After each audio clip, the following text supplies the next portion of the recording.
Monday Night Raw tonight is the highest grossing Monday Night Raw of all time. Over 18,000 people are in there. They set the NXT record over the weekend for Stand and Deliver, the most attended NXT show in history. Not one, but two record nights at WrestleMania as far as gate, as far as attendance, as far as merch, as far as sponsorship. Wrestling right now, man, more specifically, WWE right now feels like they are hotter than ever. How long do you think this momentum can be sustained?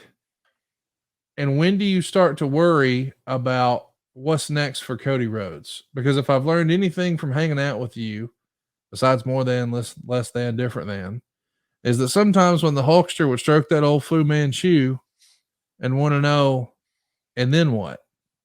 That's where the heavy lifting begins. Yep. What would you expect? Is this momentum sustainable? Are we going to see some pushback from the WWE audience? Because wrestling fans, if nothing else, Daniel Bryan has proved us they're fickle. We want something new. We want something new. We want something new. We want something new. Oh man, show me my old favorites. Where do you think this shakes out with Cody? Who would be the perfect first opponent for him? Is it Gunther? Is it Brock? Is it someone? I mean, the rumor and innuendo is that Jacob Fatu is recently signed. Will it be him from the bloodline? What do you think is next for Cody if you had to guess? God, it's hard. It's hard. Let me back up just a little bit. Here's the challenge for Cody going forward, and this is got nothing to do with Cody himself. Is the audience's appetite for baby faces?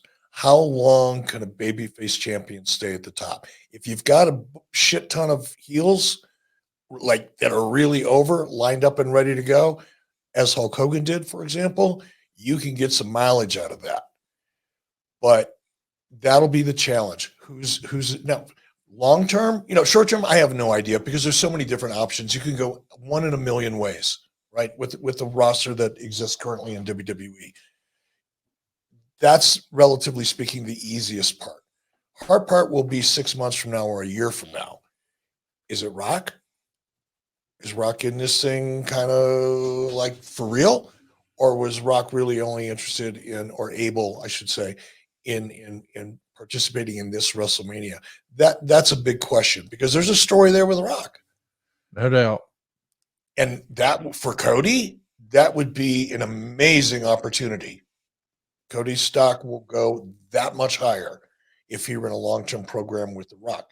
But we don't know if Rock's what his plans are. So if it's not The Rock, I think my it's not a concern, but what I'm aware of is that Cody can burn through those heels pretty quickly.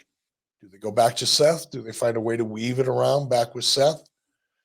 Perhaps. I just think match-wise, that could be a really interesting opportunity as well.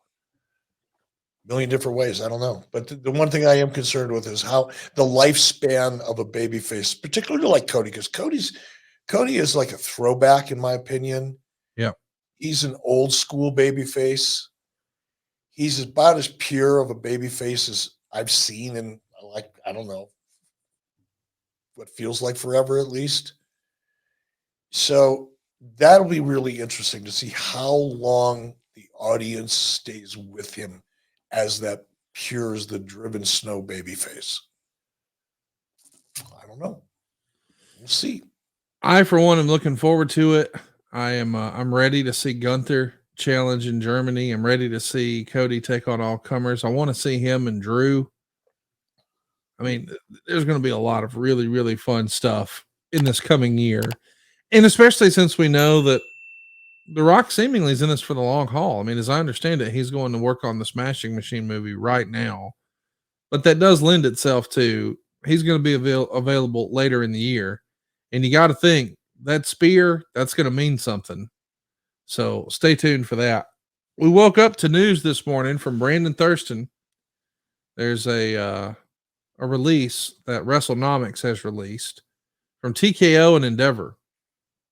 There's two separate agreements where Endeavor is buying $142.6 million and $150 million for a total of around $293 million of stock back from Vince McMahon. So Brandon says, by my count, after the transaction closes on Tuesday and Wednesday, respectively, Vince will have 8,021,405 remaining TKO shares.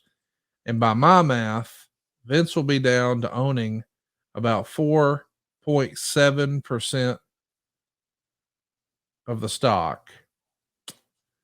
What do you think about this news? I mean, it was sort of referenced at the top of the program over the weekend.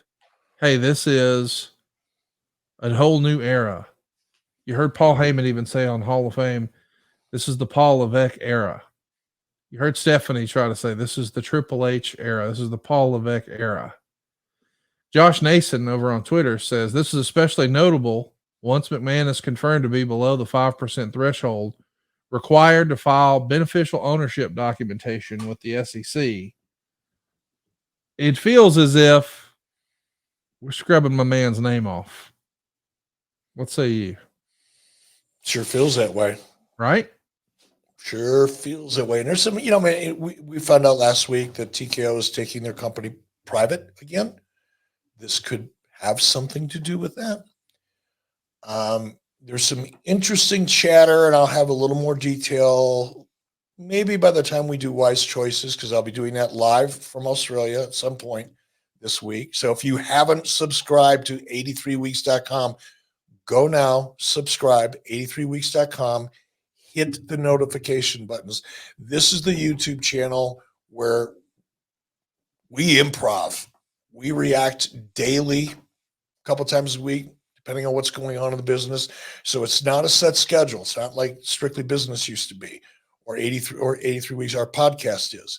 This is something that'll come at you depending on what's going on in the world. And we're going to talk about it. I may have a little bit more information, but there's some interesting things going on at Comcast right now. So there could be bigger moves and bigger plays taking place. I want to do a little more digging before I talk about it too much, because, that's the way you should do it. But we'll see. A lot of moving pieces. Lots. We will see. We're going to see what happens tonight on Monday Night Raw. We're going to see what happens on Wednesday with the All-In footage. And I'm sure we'll be back later this week with another live YouTube show. In case you missed it, Strictly Business is no more. So this will be the only podcast, the one you're listening to right now on 83 Weeks. This will be the only episode that you get this week from our feed on the RSS. But for all things Eric Bischoff, look no further than the YouTube channel. That's 83weeks.com. Make sure you hit that subscribe button, turn on the notifications bell, and you just don't want to miss when we're going live. I mean, you'll be able to ask questions right there with Eric Bischoff. And we appreciate you guys showing up and showing out early with us on a Monday morning, the Monday after WrestleMania. We got a ton of great questions. Let's rifle through a few of these, Eric, and then I know we got to get on the road.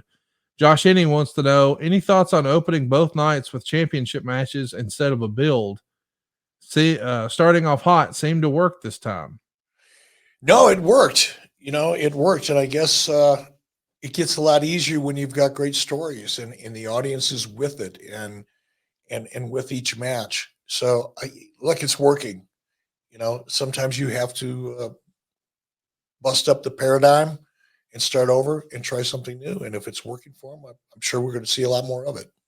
George Slade says, do you think this will be the biggest Dusty finish of all time and Cody loses the belt tonight on Raw? Wow, that's so dark. Come on, George. No need to be so dark. No, that's not going to happen. Not going to happen.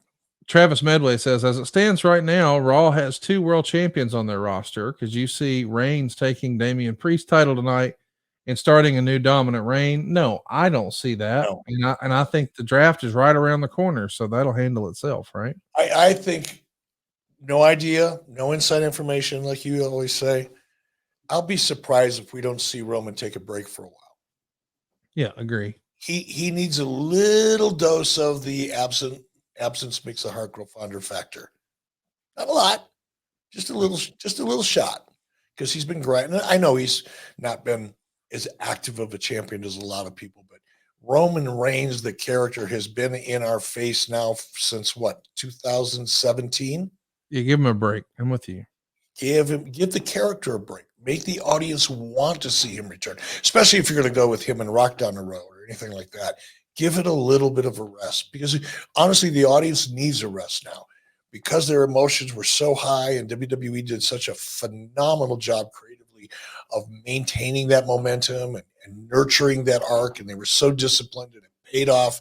Now you've got to let the audience go, oh, what's next? But you got to give them a little break. And I think Roman would be best served just to have some time away from the cameras.